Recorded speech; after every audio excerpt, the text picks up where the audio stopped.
ओम नमो भगवते वासुदेवाय। ओम नमो भगवते वासुदेवाय। ओम नमो भगवते वासुदेवाय नमः। नमस्कार देवियों सज्जनों, आज के दिन मैं आपको एक प्रश्न का उत्तर दे रहा हूँ। ये प्रश्न आया है अर्जुन कुमार साहू। अर्जुन कुमार साहू जो इंदौर से प्रश्न किया है कि मुझे सनातन धर्म के विषय में विस्तार बताइए, सनातन धर्म का विस्तार बताइए। देखिए साहू साहब, सनातन धर्म जो है वो जब से इस पृथ्वी पर, इस संसार में, इस शुरुआत से, जब से ईश्वर, माया और हम तीनों आए हैं, तब से सनातन धर्म है।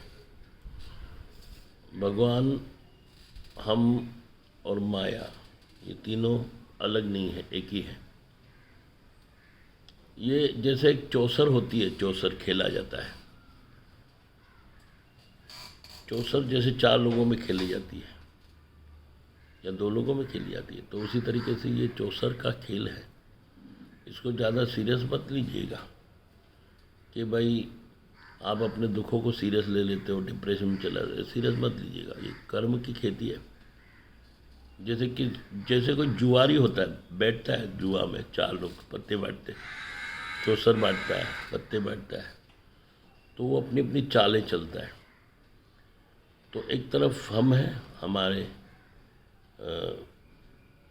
एक हमारी सत्ता है मनुष्य की, एक ईश्वरी सत्ता है, दूसरी माया है, और चौथा हमारा कर्म है। 4 जगह हम बैठते हैं खेलने के लिए। तो जब ये खेल शुरू हुआ, जब से ये सृष्टि शुरू हुई, और ये सृष्टि कब से शुरू हुई? जब से ईश्वर ने चाहा, जिसे ईश्वर ने संकल्प किया। संकल्प किया मतलब ईश्वर ने सृष्टि को रचा नहीं, प्रकट हुई। उसने इच्छा की कि मैं अकेला हूँ। ईश्वर ने ये कहा कि मैं अकेला हूँ इस सृष्टि में। अपने से ही माया निकाला, अपने से ही जीव निकाले, और अपने से ही कर्म बनाए। उसमें ईश्वर ने माया और जीव को बोला, आप किस में रहना चाहते हो, मुझ में, या आप अपने अपना अलग खेल रहना चाहते हो? तो माया ने बोला, मैं जीव के ऊपर खेलूंगी, उसको हर समय भ्रमित करूंगी, ये मेरा काम है। फिर कर्म ने बोला कि जीव जो तुम्हारे समान ही है, तुम्हारे में जो समुद्र और समुद्र की बूंद में कोई फर्क नहीं होता है, वैसे जीव भी आपका ही अंश है। सिर्फ उसे मैं भूला कर दूंगा, मतलब उसकी विस्मृति कर दूंगा, उसके कर्मों की विस्मृति मैं कर दूंगा। ये बात गुप्त है, समझिएगा।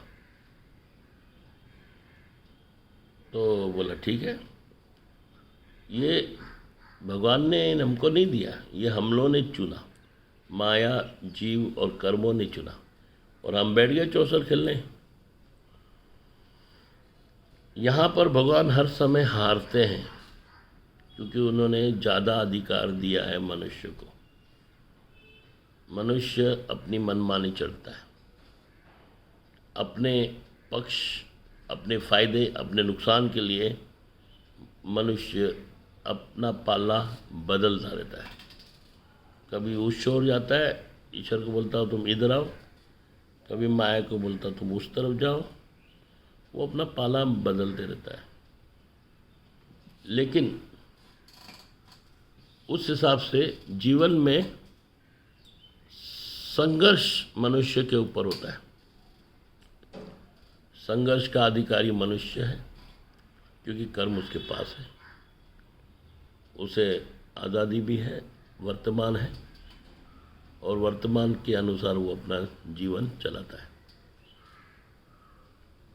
अभी जिस समय हमारा वर्तमान हमारे हाथ में, हम उसको गवा देते हैं।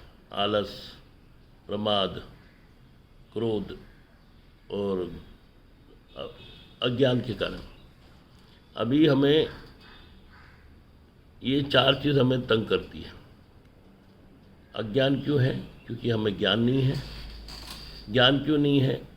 क्योंकि हम अपने आप को नहीं जानते हैं। हम अपने आप को क्यों नहीं जानते? क्योंकि हमें इस चीज़ का बोध नहीं है कि हम भी भगवान के अंश हैं, और भगवान के अंश, भगवान को हम लोग मानते नहीं। हम लोग तो किसी भी चीज़ में अपना आसरा लगा देते हैं, भरोसा कर देते हैं उस पर, साधु संतों पर भरोसा कर देते हैं। अच्छा है, साधु संतों में ज्ञान लेना चाहिए, उनके शरण में जाना चाहिए, उनसे शास्त्र चर्चा करनी चाहिए, बात करनी चाहिए। लेकिन भगवान का रुतबा अलग है। भगवान का रुतबा साधु संत से थोड़ा अलग है। उसके लिए हमें खोज करनी चाहिए, खोज, ईश्वर के लिए खोज, अपने आप के लिए खोज। वो खोज हमें अपने गुरुजनों के पास मिलेगा। उनसे हम बुद्धिमत्ता के प्रश्न पूछें और उस हिसाब से हमें उसका उत्तर मिल जाएगा। जैसे सनातन धर्म की जो व्याख्या कई पुराणों, वेदों, शास्त्रों में लिखा गया है, ये आदि अनादि है। जब से ईश्वर है तब से सनातन धर्म है, और रचयिता कोई नहीं है, स्वयं ईश्वर है, भगवान है। उसमें उसके ब्रांच है, ब्रह्मा, विष्णु, महेश, ये 3 गुरु हैं। वेद ब्रह्मा द्वारा प्रकट किए गए हैं, मतलब ब्रह्मा ने नहीं बनाए, प्रकट हुए हैं। उसके बाद ब्रह्मा के द्वारा सप्तऋषि प्रकट हुए। उसके बाद विष्णु के द्वारा माया प्रकट हुई, महादेव के द्वारा गौरी प्रकट हुई। तो उनके ऊपर भी ये कर्म बंधा हुआ है, कर्म के अंतर्गत चलते हैं। तो जब ये त्रिदेव, ये 6 देवियाँ, लक्ष्मी, सरस्वती और दुर्गा, गायत्री, इनके भी ऊपर माया का प्रभाव है, तो हम पर नहीं होगा। तो हमें अपने जीवन को सार्थक बनाने के लिए, सनातन धर्म को समझने के लिए शास्त्र और शास्त्र को जानने वाले गुरुजनों के पास जाकर चर्चा करनी चाहिए, और अपना जो कर्म है उसको पकड़ के चलो। हरे कृष्णा।